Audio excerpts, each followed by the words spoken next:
आपका हमारे channel Shrimad home remedies पे स्वागत है। सब्सक्राइब करने के बाद आप ये बेल आइकन दबाएंगे तो हमारे जितने भी अपलोड्स हैं, जितने भी पॉपुलर अपलोड्स हैं, वो आपके पास ऑटोमेटिक मिलते चले जाएंगे। और साथ में आपको मिलेंगे हमारे सारे पॉपुलर चैनल्स जिसे देखकर आप इंटरटेन होंगे। So please subscribe my channel and please tap the bell.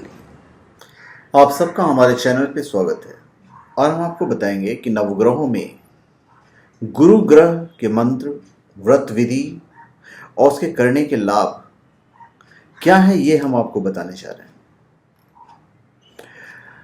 एक श्लोक है, ग्रहाधीनम जगत सर्वम ग्रहाधीना नरावरा। यह संपूर्ण संसार ग्रहों के अधीन है और ग्रह ही कर्मों का फल देने वाले हैं। सौर मंडल में स्थित 7 ग्रह और 2 छाया ग्रह राहु केतु मनुष्य के जीवन पर शुभ और अशुभ प्रभाव डालते हैं। ज्योतिष में 9 ग्रह बताए गए हैं और सभी ग्रहों का अलग अलग असर होता है। कुंडली में जिस ग्रह की स्थिति अशुभ होती है उससे शुभ फल पाने के लिए कई उपाय हैं और उन्हीं में से एक उपाय यह है कि अशुभ ग्रह के मंत्र का जप किया जाए या फिर व्रत किया जाए या फिर दोनों किया जाए। ग्रहों के मंत्र या व्रत से अशुभ असर कम हो सकता है, यह डेफिनेट है। जन्म कुंडली में ग्रहों के प्रतिकूल होने पर मनुष्य जो भी कर्म करता है वह सभी निष्फल हो जाता है और सुख दुख सब गायब हो जाते हैं। दुख और कष्ट के अतिरिक्त कुछ नहीं मिलता, क्योंकि सुख दुख लाभ हानि सब ग्रहों के अधीन होते हैं। इसीलिए जन्म कुंडली के प्रतिकूल ग्रहों को अनुकूल करना बहुत आवश्यक होता है। तो हमारे शास्त्रों में नवग्रह उपासना का विधान बताया गया है, जिसमें कोई रत्न पहनता है, कोई यंत्र धारण करता है, कोई व्रत करता है, कुछ मंत्रों का सहारा लेता है। जहां तक मंत्रों का सवाल है तो जिस ग्रह के लिए मंत्र जाप करना चाहते हैं उस ग्रह की विधिवत पूजा करिए। पूजा में सभी आवश्यक सामग्रियां चढ़ाएं और इसके लिए आप किसी ब्राह्मण की मदद भी ले सकते हैं। पूजा में संबंधित ग्रह के मंत्र का जाप करें। वैसे तो हर ग्रह के मंत्र की जप की संख्या निश्चित है, लेकिन यदि आप उतना मंत्र जाप नहीं कर पाते हैं तो कम से कम 108 मंत्र का जप तो अवश्य करना पड़ेगा और जप के लिए आपको रुद्राक्ष का माला से करना पड़ेगा। नवग्रहों के अपने व्रत संबंधी नियम हैं। सबके नियम हालांकि कॉमन है, इसमें कोई किसी का एक्स्ट्रा ये ज़्यादा नहीं है। मैं कॉमन नियम बता देता हूँ, आप किसी भी ग्रह पे इम्प्लीमेंट कर सकते हैं। सभी व्रतों के दिन प्रातः स्नान कर सूर्य को अर्घ्य देना चाहिए। इसके बाद हम गुरु ग्रह पे आएंगे, जो व्रत नियम है आएंगे, वीडियो छोड़ने की ज़रूरत नहीं है। व्रत के दिन जो विचार मन में आते हैं उनकी एक छाप मस्तिष्क पर पड़ जाती है, इसलिए व्रत में मन की पवित्रता और शुद्धता का विशेष ध्यान रखना चाहिए। व्रत के दिन एक समय भोजन करना चाहिए। व्रत के दिन जो वस्तु खाएं वो दान अवश्य कीजिए और व्रत एक निश्चित अवधि तक अवश्य करना चाहिए। ऐसा नहीं कि 4 किया छोड़ दिया, 5 किया छोड़ दिया, 1 किया छोड़ दिया, वैसा नहीं होना चाहिए, कोई फल नहीं मिलेगा। और व्रत की समाप्ति पर ब्राह्मणों को भोजन कराकर ग्रह के प्रिय वस्तु का दान अवश्य करना चाहिए। व्रत किसी भी महीने के शुक्ल पक्ष के प्रथम गुरुवार से आरंभ करना चाहिए।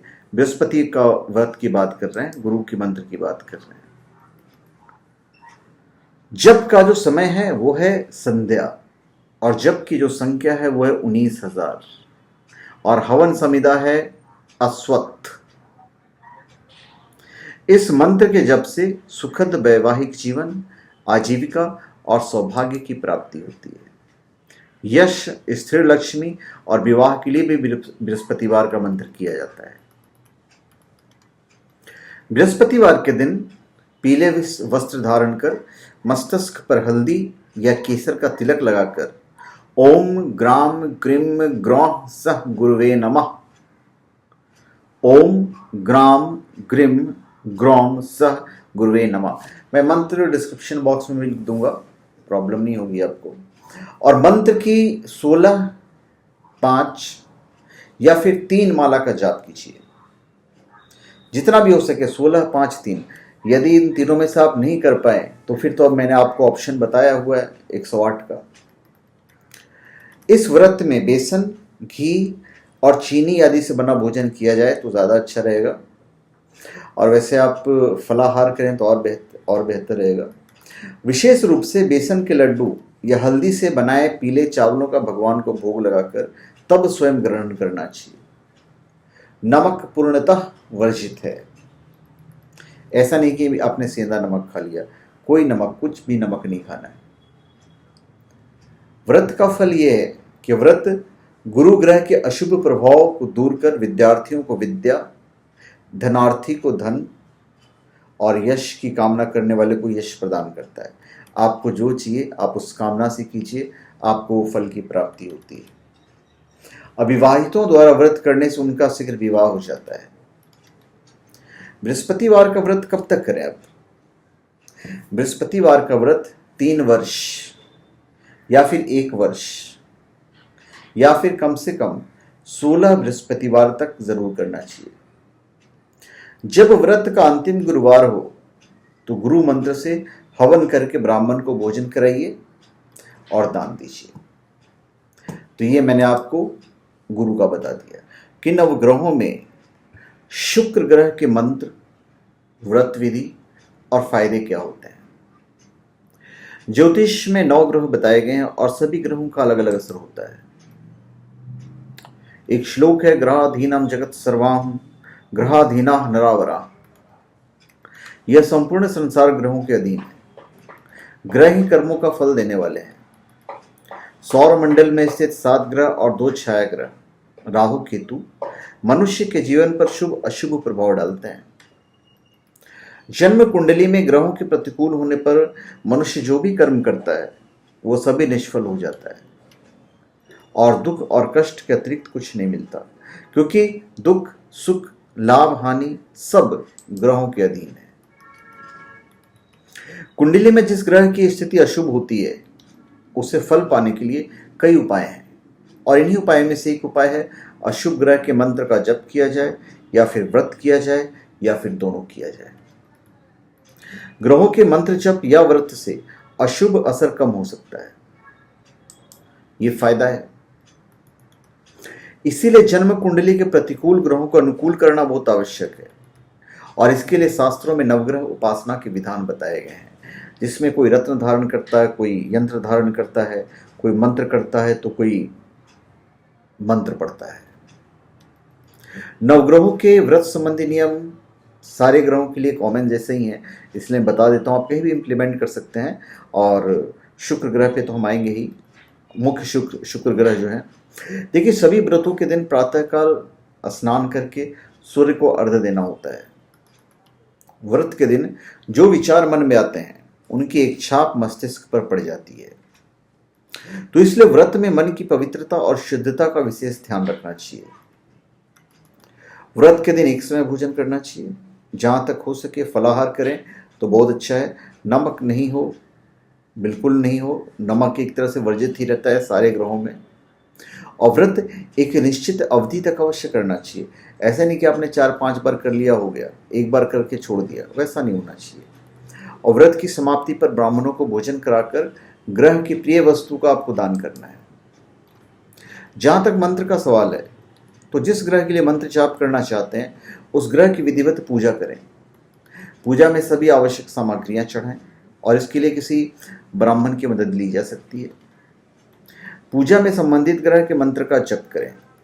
वैसे तो हर ग्रह के मंत्र निश्चित हैं, उनकी संख्या निश्चित है, लेकिन यदि आप उतना मंत्र जाप नहीं कर पाए तो कम से कम 108 मंत्र तो अवश्य जाप कीजिए और जब आप रुद्राक्ष की माला पे कर सकते हैं।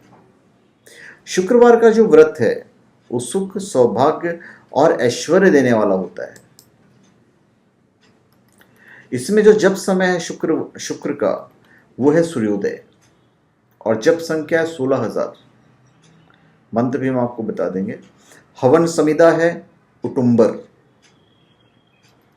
इस मंत्र का जप वैवाहिक जीवन को खुशहाल बनाता है और वैवाहिक जीवन में कलह और अशांति को दूर करता है। यह व्रत आप किसी भी महीने के शुक्ल पक्ष के प्रथम शुक्रवार से आरंभ कर सकते हैं। शुक्रवार के दिन श्वेत वस्त्र धारण कर ओम द्राम द्रिम द्रौह सह शुक्राय नमः, ओम द्राम द्रिम द्रौः सह शुक्राय नमः।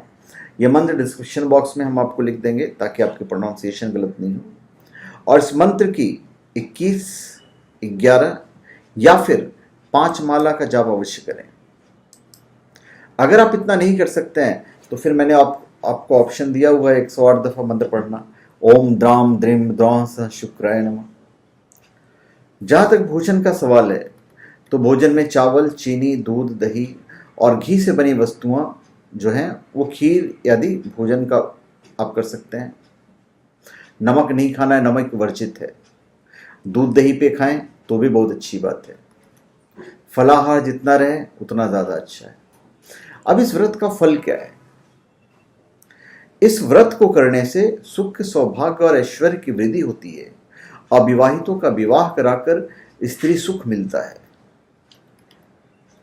अब इसको कितना करें? 2, 4, 5, 6, 10 कितना? शुक्रवार का व्रत 31 या फिर 21 शुक्रवारों तक करना चाहिए, 31 या फिर 21। जब व्रत का अंतिम शुक्रवार हो तो शुक्र मंत्र से हवन करके ब्राह्मणों को भोजन कराइए और शुक्र ग्रह से संबंधित वस्तुओं का दान कीजिए।